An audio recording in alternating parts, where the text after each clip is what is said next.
नमस्कार।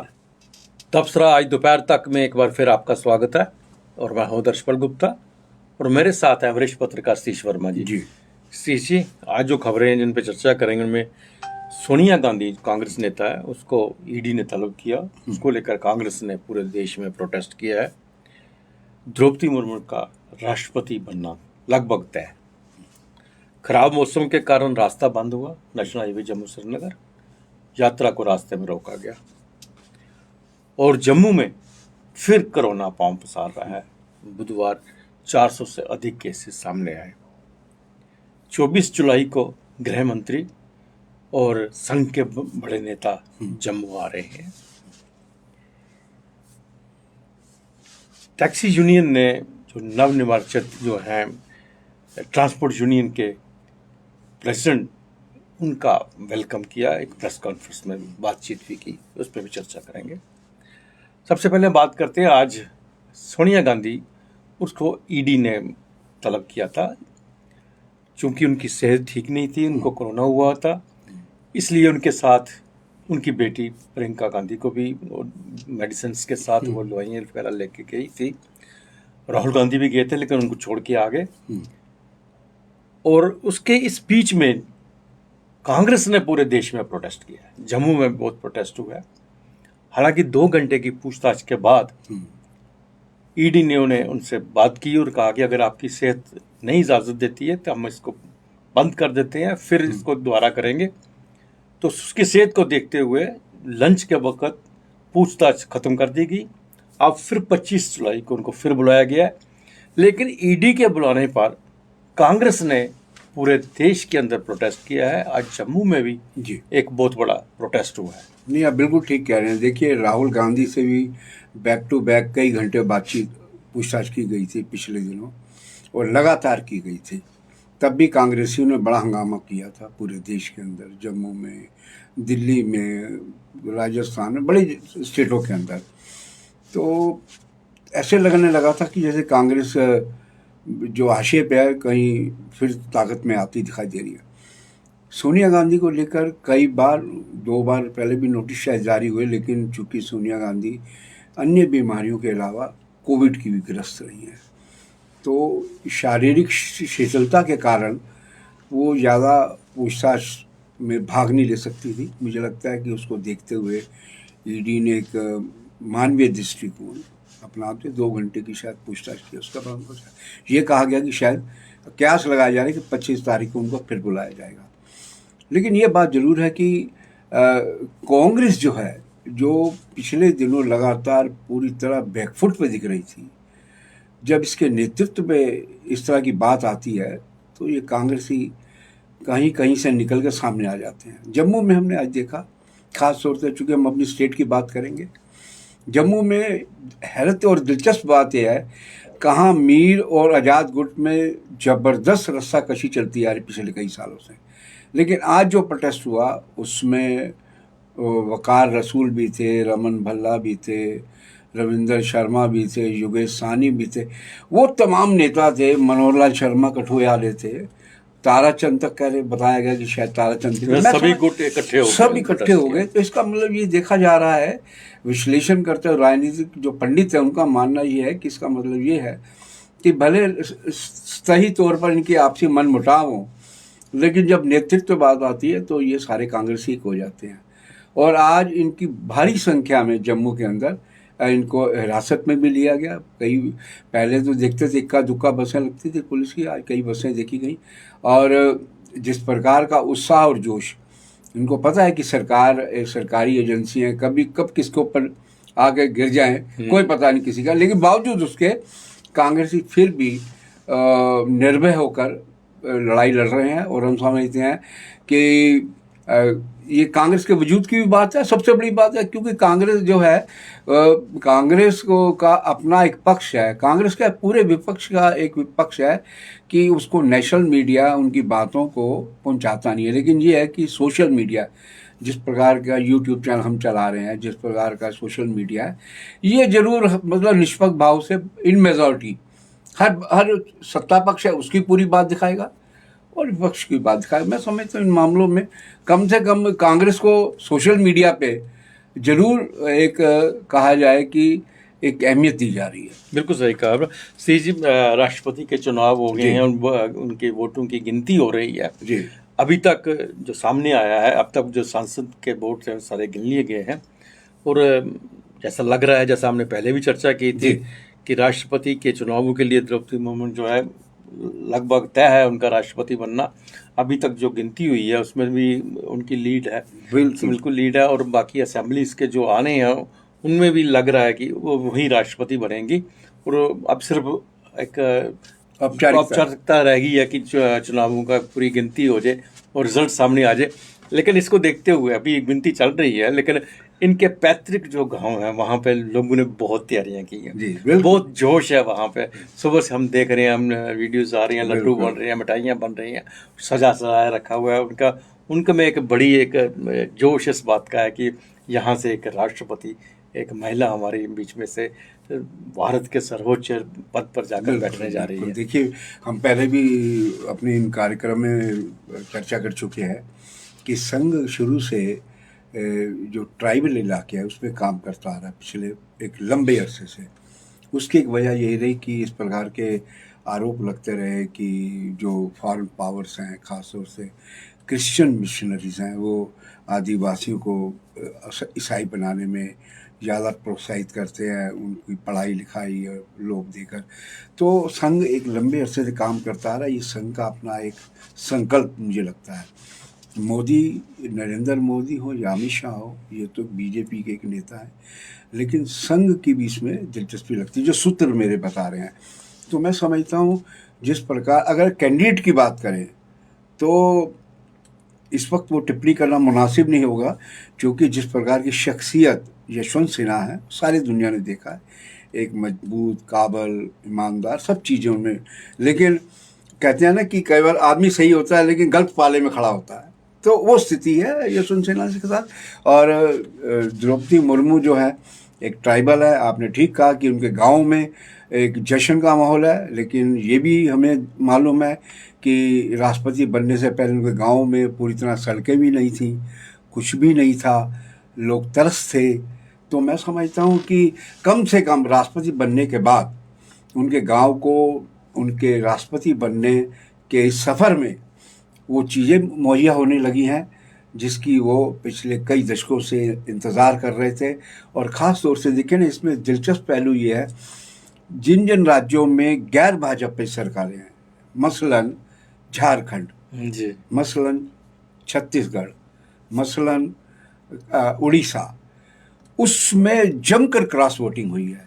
बिल्कुल। इसलिए चूंकि वहाँ ट्राइबल बहुत है, आंध्रा के अंदर, तेलंगाना के अंदर। तो मैं समझता हूँ ये एक भावुक पल है। और स्वाभाविक है, जिस प्रकार आपको याद होगा जब कांग्रेस की ओर से शालिनी ताई शायद कौन राष्ट्रपति बनी थी, जी, तो शिवसेना तक ने सपोर्ट किया था कांग्रेस के कैंडिडेट, इसलिए क्योंकि क्षेत्र का मसला आता है। कई बार समीकरण इस तरीके से बनते हैं कि जातिगत होता है, क्षेत्रीय होते हैं, भाषाई होते हैं, तो कहीं ना कहीं समीकरण। और हम समझते हैं कि ये मास्टर स्ट्रोक था संघ का, मोदी का और अमित शाह का, कि उन्होंने एक ऐसा कैंडिडेट खड़ा कर दिया यशवंत सिन्हा के सामने कि उन पर बहुत भारी पड़ा। बिल्कुल सही कहा। सी जी, खराब मौसम के कारण जम्मू कश्मीर में बारिश हो रही है, और आज सुबह भी काफ़ी ज़ोर से बारिश हुई है। उसके कारण जम्मू श्रीनगर राष्ट्रीय राजमार्ग जो है बंद है। यात्रा यहाँ से गई है, अमरनाथ जी की यात्रा निकली है, लेकिन वो रास्ते में ही चंद्रकोट में रोक दी गई है, आगे नहीं बढ़ी, क्योंकि रास्ता बंद है। चारों तरफ से पस्सियाँ गिरी हुई हैं, पत्थर गिर रहे हैं, स्टोन आ रहे हैं ऊपर से, और पूरी कोशिश कर रहे हैं प्रशासन से खोलने की। लेकिन हालात ये है कि जैसे सुबह से भी काफ़ी बारिश हो रही है, इसके साथ साथ डोडा में भी बादल फटा है। बिल्कुल। उसके हालांकि जानी नुकसान नहीं हुआ है। सुबह डॉक्टर जितेंद्र सिंह का ट्वीट भी पढ़ रहे थे, उन्होंने मैसेज भेजा हुआ है कि मैंने डीसी और प्रशासन जो भी एसडीएम है उन सबके साथ मेरा राब्ता चल रहा है, और ये शुक्र है भगवान का कोई जानी नुकसान नहीं हुआ। बाकी जितने भी उसके किनारे हैं उनको सेफ जगह पहुंचा दिया गया है, उनको टेम्परेरी सब जगह शिफ्ट कर दिया गया। इसी कारण ये राष्ट्रीय राजमार्ग के बंद होने के कारण तो यात्रा भी स्थगित हो गई और बाकी का सारा जो भी ट्रैफिक है रुकी हुई है। हाँ बिल्कुल, आप ठीक कह रहे हैं। देखिए मौसम तो अभी जिस प्रकार की प्रडिक्शंस हो रही हैं, मौसम तो अभी कुछ दिन और इस प्रकार का चुनौतियां बढ़ा रहेगा। और लेकिन हम ये बात जरूर कहेंगे, देखिए अगर हम चंद्रकोट की बात करें, वो भी डॉक्टर जितेंद्र सिंह की कॉन्स्टिट्यूंसी है, तो हम इस नाते हम कहेंगे देखिए वहाँ कोई घटना घटती है उनकी कॉन्स्टिट्यूंसी के अंदर खास तौर से, इवन पूरे जम्मू कश्मीर में भी हो, तो वो त्वरित कार्रवाई करते हैं, चाहे ब्यूरोक्रेसी को कहना पड़े, सिस्टम को कहना पड़े, कहीं कहना पड़े, तो एकदम वो उस पर संज्ञान करा लेते हैं। उन नेताओं की तरह नहीं है, सांसदों की तरह कि अपना कंबल ओढ़ के सो गए। हम समझते हैं कि आपने ठीक कहा कि उन्होंने वहाँ के डिप्टी कमिश्नर और तमाम अथॉरिटी से बात की है, जो डोडा में हुआ, या चंद्रकोट भी डिस्ट्रिक्ट उन्हीं का इलाका है, तो रैली वहाँ रोकी गई है। लेकिन कुदरत का ये निज़ाम है, उसके सामने आदमी बेबस है।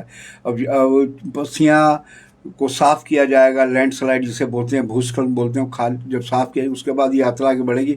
लेकिन ये अभी भी कह पाना मुश्किल है कि क्या अगर यहाँ रास्ता खुला तो आगे जो पवित्र गुफा के पास का रास्ता है वहाँ भी मौसम अपना मिजाज कभी बदल लेता है, तो ये चुनौतियाँ बनी रहेंगी। फिलहाल यात्रा तो देखिए 11 अगस्त तक, रक्षाबंधन के दिन तक चलनी है, और ये सब तमाम उलझनों को पार करते हुए श्रद्धालु फिर भी पूरे जोश के साथ बाबा बर्फानी की ओर बढ़ रहे हैं। सी जी, जम्मू में एक बार फिर कोरोना पांव पसार रहा है, और परसों जो है बुधवार कल जो 400 से ज़्यादा केस यहाँ पे आए हैं, और कल डिप्टी कमिश्नर ने ऑर्डर भी किया है कि मास्क जो है पहनना अनिवार्य है, और बाकी जो प्रोटोकॉल है कोविड के उनको भी मानना पड़ेगा। एकदम से जैसे जम्मू के अंदर हो रहा था कि हम कोरोना को भूल ही गए थे किस्म का, और शहर के अंदर सब मूवमेंट चल रही थी, किसी किस्म का मास्क नहीं पहना जा रहा था, लग ही नहीं रहा था कि कोरोना यहाँ है। लेकिन उस वक्त भी हम बार बार कह रहे थे यही बात कि यह कोरोना फिर एक बार दस्तक दे सकता है, और कहीं ना कहीं से कोरोना के पॉजिटिव केस सामने आते थे। अब सबसे बड़ी बात यह है कि कोरोना की कि जो टेस्ट बहुत कम होते हैं इस वक्त, क्योंकि लोगों का अगर किसी को हो रहा है तो वो यही समझता मुझे सर्दी जुकाम है, खांसी है, बस ठीक हो जाएगा, टेस्ट नहीं है। लेकिन अब जब कि लोगों को पता चल गया है कि कोरोना के केसेस बढ़ रहे हैं, तो अब टेस्ट जाके शुरू हुए, तब पता चला है कि जम्मू के अंदर इतने केसेस और बढ़ रहे हैं। नहीं, हम देखिए पहले 5 जिलों के अंदर इस तरह के ऑर्डर निकले, जैसा आपने जिक्र किया। अवनी लवासा जो डिप्टी कमिश्नर हमारे जम्मू की, वो डीएम भी हैं, आपदा प्रबंधन की चेयरमैन भी हैं, चेयरपर्सन है। तो श्रीनगर, बांदीपुरा, बारामूला, ये 5-6 डिस्ट्रिक्ट में ऑलरेडी पहले ये बढ़ा, लेकिन जम्मू के अंदर बढ़ना, और हैरत की बात यह है कि समूचे हमारी स्टेट के अंदर सबसे ज़्यादा मामले जो हैं वो डिस्ट्रिक्ट जम्मू में बढ़े हैं। 400 से ज़्यादा मामले कल, और हो सकता है आज आंकड़ा 500 भी क्रॉस कर जाए, कुछ कह नहीं सकते हम। शाम को आंकड़े आएंगे स्टेट की तरफ से पता चलेगा।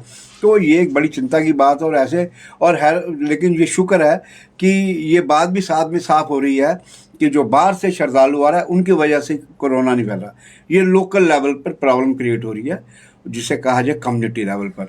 और उसमें ओमिक्रॉन का भी केस बड़ा बताए जा रहे हैं कि एक को डेथ भी हुई है कल। तो ये वास्तव में एक चिंता और चुनौती की बात है। शासन और प्रशासन के लिए उनके सामने कई चुनौतियां हैं, यात्रा भी करवानी है, और इस प्रकार की बंदिशें भी जरूरी है कि अनिवार्य कर दिया मास्क। लेकिन आज भी अगर आप घूमे शहर में देखें, शालामार या सिटी के दूसरे तीसरे इलाके में, आउटस्कर्ट की बात छोड़ दी, सिटी के अंदर भी लोग 10 में से 5 ने मास्क लगाए नहीं होता। अगर पुलिस अगर चालान करेगी, फिर लोग कहेंगे जी पुलिस चालान करती है। पुलिस क्या करे? आप अगर सरकार के प्रशासन के आदेश को नहीं मानेंगे, प्रशासन भी तो आप ही के हित में बात कर रहा है ना, अपने हित में थोड़ा कर रहा है। उसको पता है कि मामला बिगड़ेगा, सारे फंसेंगे। और पिछला आपको तो पता ही है अजहर जी, कितना एक डरावना अनुभव रहा है, कितने लोगों की अकाल मृत्यु हुई है इसी बीमारी का। तो हम समझते हैं कि लोगों को इसमें संजीदगी से आना चाहिए। बहुत बड़ी चुनौती है जम्मू के अंदर, क्योंकि ये वो तो अमरनाथ जी की यात्रा है, मछेल की यात्रा भी शुरू हो रही है, माता मछेल की यात्रा शुरू हो रही है। और उसके साथ साथ हम जब ये कहते हैं कि सिर्फ जम्मू से हैं, लेकिन जब हम टेस्ट ही नहीं उनके होंगे तो कैसे पता चलेगा? बाहर से हजारों लोग आ रहे हैं, 5 लाख का अपने टारगेट रखा हुआ, और इसी वजह से पिछले 2 साल से यात्रा नहीं हो पा रही है और वही पोजीशन फिर सामने आ रही है। हालात बहुत चैलेंजिंग है और इसको देखना पड़ेगा प्रशासन को। सीजी 24 जुलाई को गृह मंत्री और संघ के बड़े अधिकारी जम्मू में आ रहे हैं जी, जिसमें राजनाथ सिंह के साथ दत्तात्रेय हाउस वाले जो आरएसएस के जो जनरल सेक्रेटरी हैं वो एक यहाँ पे 47 से लेके अब तक जितने भी हमारे जवान शहीद हुए, जो लोग शहीद हुए, उनको श्रद्धांजलि देने के लिए यहाँ पहुँच रहे हैं। नहीं, बिल्कुल आप ठीक कह रहे हैं। देखिए, दत्तात्रेय होसबोले जी, अगर हम सीधी भाषा में कहें तो जनरल सेक्रेटरी हैं, वैसे कहें संघ की भाषा में सरकार्यवाहक हैं। उनके साथ राजनाथ सिंह आ रहे हैं, डिफेंस मिनिस्टर, और इसको जम्मू कश्मीर पीपल्स फोरम, आपको याद होगा पिछले दिनों उन्होंने पीओजे के मीरपुर कोटली के लोगों का यहाँ गवर्नमेंट वुमेन कॉलेज जो है गांधीनगर में एक आयोजन किया था। वही संस्था संघ से जुड़ी है, वो आयोजित कर रही है। और जो सूत्र बता रहे हैं करीब 2000 ऐसे परिवारों को शायद ही इन्होंने चिन्हित किया है जो 47 से लेकर अब तक जिनके परिवार से शादी में, चाहे सेना में रहे, पैरामिलिट्री में रहे या राज्य पुलिस में रहे। तो मैं समझता हूँ कि ये एक अच्छी शुरुआत है। इसलिए अच्छी शुरुआत है कि कम से कम चलो उनको याद तो किया जिनके घर से शहादतें हुई हैं। और लेकिन उधर विपक्ष का ये कहना है, विपक्ष अपने चश्मे से दिखता है, उनको हर जगह दिखता है कि चुनाव सिर पर है, इसलिए कवायद हो रही है थोड़ा वोटों को ठीक करने के लिए, तो वो इलेक्शन चश्मा देख रहा है विपक्ष। तो मैं समझता हूँ अपना अपना तर्क है, लेकिन फिर भी हम ये कहेंगे 24 तारीख को जो आ रहे हैं तो एक अच्छा कार्यक्रम है, सामाजिक कार्यक्रम है, भले उसका आयोजन संघ का कोई संगठन का। बाकी एक पंथ दो काज तो होता ही है। जी जी। सीजीआई जम्मू टैक्सी ऑपरेटर्स जो हैं उन्होंने जो ट्रांसपोर्ट एसोसिएशन के प्रेसिडेंट बने अजीत सिंह जी, उनको वेलकम किया है। और उनके जो जम्मू टैक्सी ऑपरेटर के जो चेयरमैन हैं इंद्रजीत शर्मा जी, उन्होंने वहाँ डाक बंगले में उन्हें बुलाया है और प्रेस कॉन्फ्रेंस भी किया है, उनको वेलकम भी किया है और कुछ उनकी प्रॉब्लम्स जो है उन्होंने आपस में डिस्कस की हैं ताकि आने वाले दिनों पे उनका समाधान हो सके। बिल्कुल ठीक कह रहे हैं। देखिए, ये सरदार अजीत सिंह हैं, ये all Jammu Kashmir transport welfare association के चेयरमैन बने हैं। जो हमें बताया गया ये उसी स्थान पर आए हैं जब किसी ने त्रिलोचन सिंह बजीर जिनको तल्लो कहा जाता रहा, वो थे उस जगह पर। तो मैं समझता हूँ कि ये एक संस्था अपने आप में जो बताते हैं ट्रांसपोर्टर एक बड़ी मजबूत संस्था के तौर पर देखा जाता है और ये एक बड़ी मजबूत शख्सियत कहा जाता है सरदार अजीत सिंह को। उनका इस्तकबाल किया, उनको समर्थन भी दिया। ये जो प्राइवेट टैक्सी ऑपरेटर फेडरेशन है जिसके चेयरमैन इंद्रजीत शर्मा डाक बंगले, वो अपनी प्राइवेट टैक्सी यूनियन के डाक बंगले के प्रेसिडेंट भी हैं और पूरे फेडरेशन के चेयरमैन भी हैं। उन्होंने आज उस वक्त वहाँ पर ना केवल डाक बंगला बल्कि एयरपोर्ट, रेलवे स्टेशन, कटरा और बड़ी जगह से उनकी ब्रांचों के लोग आए थे, बड़े नेता आए थे। एक भारी भीड़ के अंदर इनका स्वागत किया, इनके सामने टैक्सी ऑपरेटर की समस्याएं रखी हैं। मुझे याद आता है कि परसों यही सरदार अजीत सिंह उपराज्यपाल से मिले थे अपनी टीम के साथ, उन्होंने अपनी ट्रांसपोर्ट की समस्याएं बताई थी। तो आज जो चेयरमैन है फेडरेशन के इंद्रजीत शर्मा, उन्होंने कहा कि हर ट्रांसपोर्टर की अपनी अपनी प्रॉब्लम है, बस वाले की अपनी है, ट्रक वाले की अपनी है, ऑटो वाले की अपनी है, टैक्सी वाले की अपनी है। तो उन्होंने जो टैक्सी की प्रॉब्लम है, जो जिनके वो फेडरेशन चेयरमैन भी हैं और प्रेसिडेंट भी हैं, उन्होंने अपनी समस्याओं के बारे में उनको अवगत कराया सरदार अजीत सिंह को कि ताकि हमारी कल को कोई समस्या इस प्रकार की और बढ़ती है तो वो उनके साथ खड़े हों। तो उन्होंने अश्योर किया जो सरदार अजीत सिंह है कि हम आपके साथ खड़े हैं शाना बशाना। हम समझते हैं कि अच्छी पहल है, मिलजुल कर कोई रास्ता निकले समस्या किसी भी चीज़ का, वो सबसे बढ़िया हो। श्री जी किसी दिन इंद्रजीत शर्मा जी उनको बुला के भी उनसे बात करेंगे। बिल्कुल बिल्कुल। जम्मू के अंदर जो टैक्सी है वो खत्म हो गई है।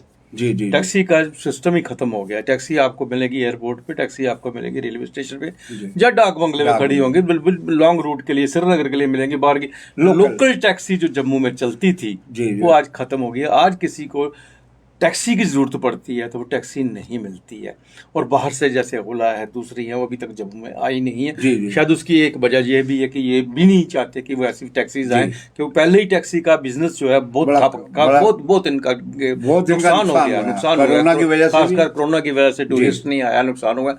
लेकिन जम्मू के अंदर फिर भी जी। टैक्सी की जरूरत पड़ती है, कोई बीमार पड़ जाता है, कोई प्रॉब्लम आ बिल्कुल। जाती है, टैक्सी होती है। जम्मू में कहीं टैक्सी नहीं है सिवाय लांग रूट के।